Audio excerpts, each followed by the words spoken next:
Hi, everyone. Welcome back again. This is V10 FM. I am Asha, and I'm here again with Isa. Hope you guys have been doing well so far, and you're keeping hydrated, and as well as enjoying the interview, because we have so many things to still talk about and stuff that you guys are going to be enjoying. But we'll check on Isa first. How are you doing this far? I'm doing good. Wow. I love talking. I love yapping. Okay, so a good question would be, if you had to yap the entire stream, how long would it be? Like, how much yapping you can yap in an entire stream? 3 hours max. My ADHD is insane and severe, and I do get bored of things really quickly. And so even if I'm having a fun time talking, I'm like, all right, I'm over this. I want to go do something else now. I'm going to go take a shower.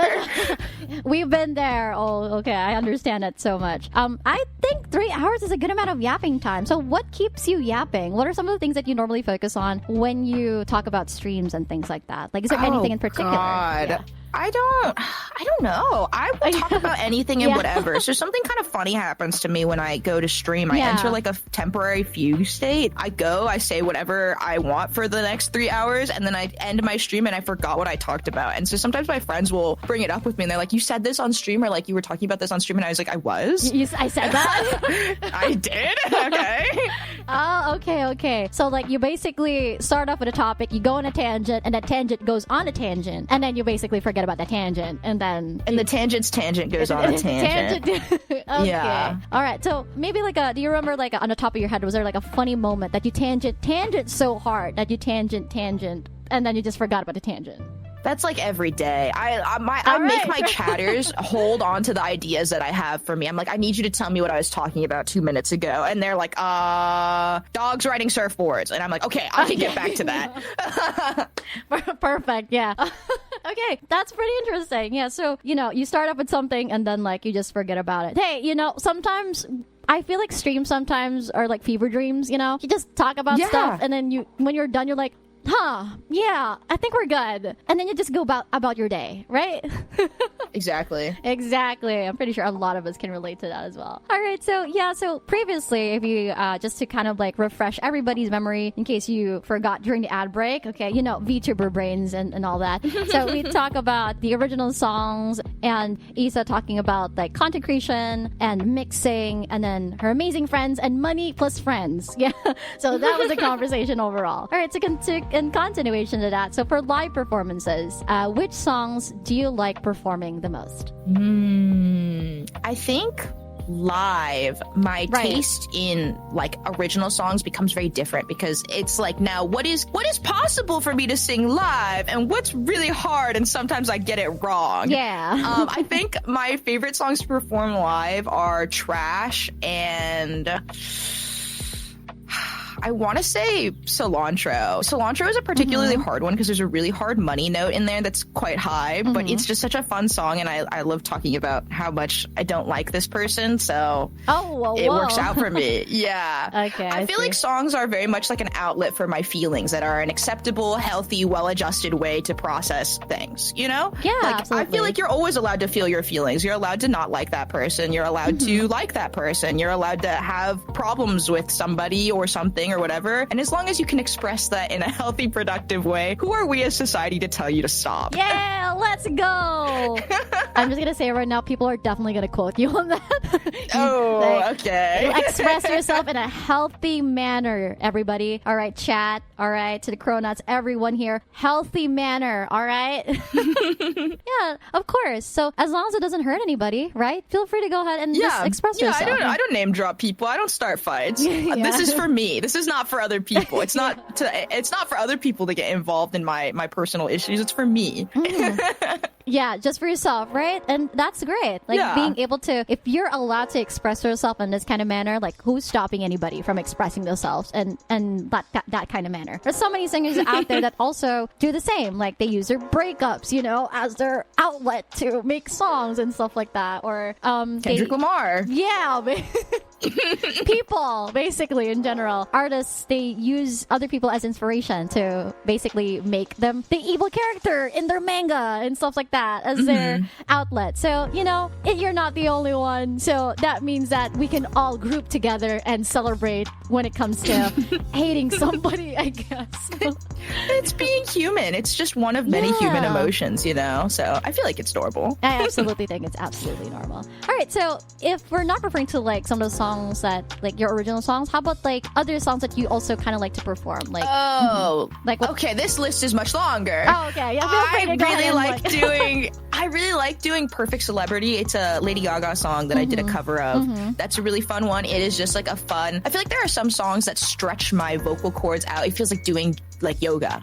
And that's one of those songs where it just really feels like it stretches out my vocal cords, and it's fun for me. It feels like a technical challenge. I feel like not all songs are that difficult for me because I have a lot of experience with music and singing and whatnot. So not every song is super difficult. So I purposefully like to choose difficult songs sometimes as a challenge for myself. So I would say that's one of them. I really like doing Perfect Celebrity. And then I've been doing this song with my friend Kat at live shows. We've been doing Blackout by Breathe Carolina. We have a cover of that. That's really fun for live shows. The songs that I like to do for live shows are really different than like everything else that I write because I want people to sing along and I want people to get hype and I want people to jump. And so I pick different songs for different events based off of like what I think the audience is going to look like. That's fair. So like, for example, if the party is more of like a rave, then you'd pick more of like a rave songs or like EDM, pop, stuff like that. High BPM. Yeah, exactly. And then if it's like more of a laid back kind of like, people sitting jazz, down in coffee their lounge, Christmas party, you pick a lot of different songs. Yeah. You name it. Yeah, it's always good to have a long roster of songs that you can kind of like pick out, especially when you want to be a little bit more specific when it comes to the theme of like that specific convention or like performance or whatever. So it's always great to have like some form of like, so I want to do this and then I want to do that and then maybe challenge myself in between as well or hype the community up with a more of like a party song. Yeah. It's so fun to think about it in a technical sense, isn't it? Like, it isn't just like dropping songs out of nowhere and then calling it a day. Sometimes it's like actually putting a little bit more emphasis to adding onto that roster because people would like it, or it's something that you or other people would jam to and stuff like that. So, I feel like there's a lot of intention in the songs that I pick, not only for like my concert set list and my live show set list, but just like to release. I think that my music taste is maybe one of the things that makes me the most unique is just like the things that I want to make and the things that I think to create. And so there's a lot of intention when it comes to that because I do think about like, can I bring this to a show? Will people have fun with it? Yeah. Okay. That's absolutely true. All right. Hey, so being mindful. All right. So this is what we've gotten so far. Everybody put your notepad on, being mindful, loving your friends, paying your friends, being edgy, stuff like that. And then bam, we got yourself an Isaa Corva.